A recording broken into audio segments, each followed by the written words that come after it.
You know what is strange? Some people can read tension in a room before anyone says a word. They notice the change in a voice, the pause before an answer, the moment somebody's expression becomes guarded. And sometimes those abilities were not learned in a classroom. They were learned in an environment where noticing early mattered. Online, this is increasingly called traumatic intelligence. But there is an important correction before we go further. Traumatic intelligence is not a clinical diagnosis or a recognized type of IQ. Trauma does not automatically make someone smarter. What research does support is that adversity can shape attention, threat detection, emotion recognition, coping, and the way a person learns to predict other people. So these 10 signs are better understood as possible trauma-shaped adaptations, not proof of a rare superpower. Sign 1. You scan the room automatically. You enter a restaurant, meeting, or family gathering, and your attention goes to tone, posture, distance, silence. Research on childhood maltreatment has found heightened responses to threat, and in some studies, faster recognition of negative emotional expressions. That can create an ability to notice signals early. It can also make neutral situations feel more demanding than they are. Sign 2. You detect changes, not just emotions. Someone is usually warm but suddenly becomes brief. A person who normally jokes becomes unusually still. You may not know what the change means, but you notice that something changed. That distinction matters. Hypervigilance can be accurate about a shift while still being wrong about the explanation. Sign 3. You think several moves ahead. If the mood changes, what happens next? If I say this, how will they react? If that plan fails, what is the backup? In an unpredictable environment, anticipation can become a way to reduce uncertainty. Later, the same skill can look like strategic thinking. The cost is that the brain may keep forecasting even when no emergency exists. Sign 4. You become useful under pressure. When everybody else becomes emotional, you may become practical. You find the exit, make the call, fix the problem, organize the next step. But be careful with the popular story that trauma makes people naturally better in crises. People respond to adversity differently. Some become highly functional under stress. Others freeze, dissociate, or become overwhelmed. The adaptation is individual, not universal. Sign 5. You study people intensely. You remember what triggers someone, what calms them, what they avoid, what they mean when they say they are fine. From the outside, that can look like unusual social insight. From the inside, it may have started as a question. What do I need to understand so I am not surprised? Here is the distinction most videos miss. Being good at reading danger is not the same as being good at reading everything.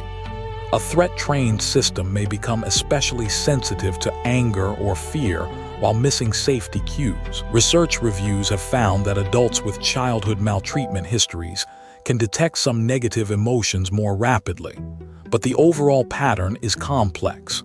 Hyperawareness is not mind reading. There is also an important practical distinction between sensitivity and accuracy. A nervous system can become extremely fast at detecting possible threat without becoming perfectly accurate about intention. You may notice a tightened jaw correctly and still misread why it happened. You may sense distance correctly and still assume rejection when the other person is simply tired. The skill is real. The interpretation still needs evidence.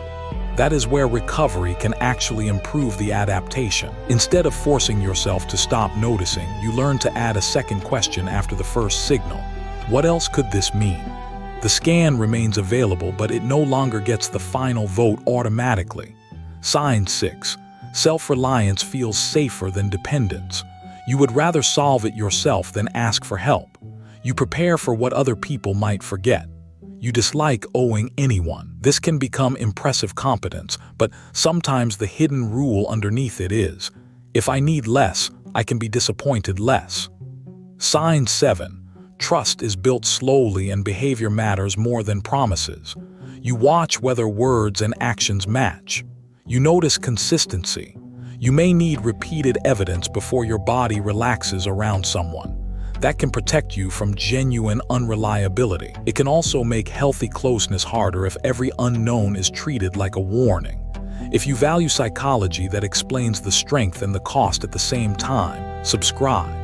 Because the last 3 signs are where the difference between adaptation and freedom becomes clear. Sign 8. Rest can feel strangely uncomfortable. When nothing is wrong, part of you searches for what you missed.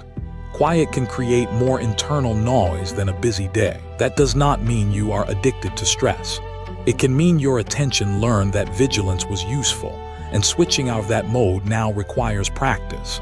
Sign 9. You can be deeply sensitive to other people's distress, but the word empathy needs care here. Trauma does not automatically create superior empathy. Sometimes people become more attuned to distress because they had to monitor it. Sometimes trauma makes emotional processing harder. The healthier question is not, can I feel everyone? It is, can I notice another person without becoming responsible for regulating them? Sign 10. You try to turn pain into meaning. This is where the concept of post-traumatic growth often appears.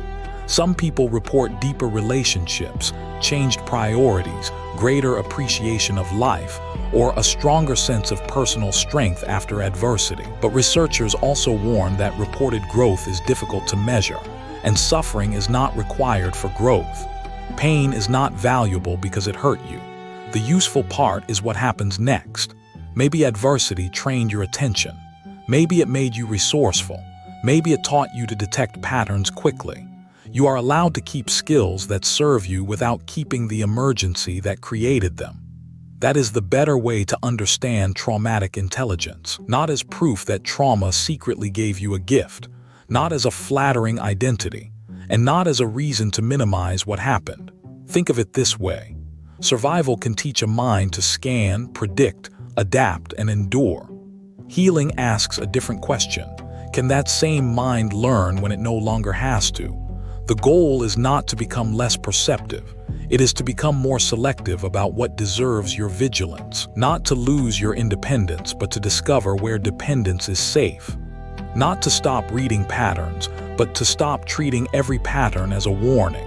And perhaps that is the most powerful shift of all.